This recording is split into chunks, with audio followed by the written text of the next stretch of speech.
माननीय सदस्यगण, आज का भारत दुनिया की चुनौतियां बढ़ाने के लिए नहीं बल्कि दुनिया को समाधान देने के लिए माना जाता है। विश्व बंधु के तौर पर भारत ने अनेक वैश्विक समस्याओं के समाधान को लेकर पहल की है। जलवायु परिवर्तन से लेकर खाद्य सुरक्षा तक, पोषण से लेकर सस्टेनेबल एग्रीकल्चर तक हम अनेक समाधान दे रही है। हमारे मोटे अनाज श्री अन्न की पहुंच सुपर फूड के तौर पर दुनिया के कोने कोने में हो, इसके लिए भी अभियान चल रहा है। भारत की पहल पर पूरी दुनिया ने वर्ष 2023 में इंटरनेशनल मिलेट्स ईयर मनाया है। आपने देखा है, हाल ही में पूरी दुनिया ने अंतर्राष्ट्रीय योग दिवस भी मनाया है। भारत की इस महान परंपरा की प्रतिष्ठा विश्व में लगातार बढ़ रही है। योग और आयुष को बढ़ावा देकर भारत एक स्वस्थ विश्व के निर्माण में मदद कर रही है। मेरी सरकार ने रिन्यूएबल एनर्जी की क्षमता भी कई गुना बढ़ाई है। हम जलवायु से जुड़े लक्ष्यों को निर्धारित समय से पहले प्राप्त करने की दिशा दिखा रहा है। नेट जीरो के लिए आज भारत के प्रयास कई दूसरे देशों को प्रेरित कर रहे हैं। इंटरनेशनल सोलर अलायंस जैसे पहल पर आज रिकॉर्ड संख्या में दुनिया के देश हमारे साथ जुड़े हैं। माननीय सदस्यगण, आने वाला समय ग्रीन एरा यानी हरित युग का है। मेरी सरकार इसके लिए भी हर जरूरी कदम उठा रही है। हम हरित उद्योगों पर निवेश बढ़ा रहे हैं, जिससे ग्रीन जॉब्स भी बढ़े हैं। ग्रीन एनर्जी हो या फिर ग्रीन मोबिलिटी, हर मोर्चे पर हम बड़े लक्ष्यों के साथ काम कर रहे हैं। मेरी सरकार अपने शहरों को दुनिया के बेहतरीन लिविंग स्पेस बनाने के लिए भी प्रतिबद्ध है। प्रदूषण से मुक्त, साफ सुथरे और सुविधा युक्त शहरों में रहना भारत के नागरिकों का हक है। विशेष रूप से छोटी शहरें और कस्बे में बीते 10 वर्षों से अभूतपूर्व निवेश किया गया है। भारत में आज दुनिया का तीसरे सबसे बड़ा डोमेस्टिक एविएशन मार्केट है।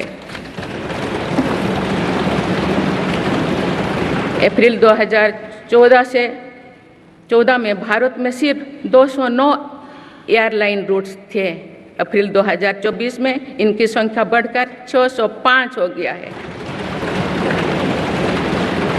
हवाई यात्रा में हो रहे इस विस्तार का सीधा लाभ टियर 2, टियर 3 शहरों को हो रहा है। 10 वर्षों में देश के 21 शहरों तक मेट्रो सुविधाएं पहुंची है। वंदे मेट्रो जैसे कई योजनाएं पर काम चल रही है। भारत का पब्लिक ट्रांसपोर्ट दुनिया में बेहतरीन हो, इस लक्ष्य के साथ मेरी सरकार काम कर रही है। माननीय सदस्यगण, मेरा सरकार इन आधुनिक मापदंड पर काम कर रही है, जिससे भारत विकसित देश के सामने बराबरी से खड़े हो सके।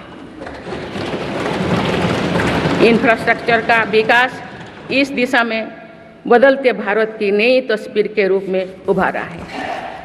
मेरी सरकार ने 10 वर्षों में पीएम ग्रामीण सड़क योजना के तहत गांव में 3,80,000 किलोमीटर से ज़्यादा सड़कें बनाई हैं। आज भारत में नेशनल हाईवेज और एक्सप्रेसवेज का जाल बिछ रहा है। नेशनल हाईवेज बनाने की गति में भी 2 गुनी से अधिक की वृद्धि हुई है। अहमदाबाद मुंबई के बीच हाई स्पीड रेल इकोसिस्टम का निर्माण कार्य भी तेजी से आगे बढ़ रहे हैं। मेरी सरकार ने उत्तर, दक्षिण और पूर्वी भारत के बुलेट ट्रेन कॉरिडोर्स के लिए फिजिबिलिटी स्टडीज शुरू करने का फैसला किया है। पहली बार देश में अंतर्देशीय जलमार्गों के विकास पर इतने व्यापक रूप से काम शुरू हुआ है। इसका बड़ा लाभ नॉर्थ ईस्ट को होगा।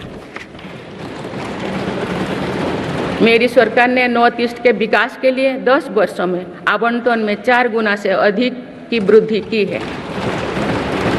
सरकार इस क्षेत्र को एक्ट ईस्ट पॉलिसी के तहत स्ट्रेटेजिक गेटवेज बनाने के लिए काम कर रही है।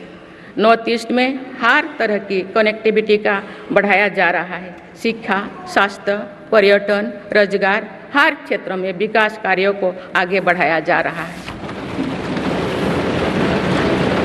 असम में 27,000 करोड़ रुपया की लागत से सेमीकंडक्टर प्लांट बनाया जा रहा है, यानी north east made in India chips को भी सेंटर होने वाला है।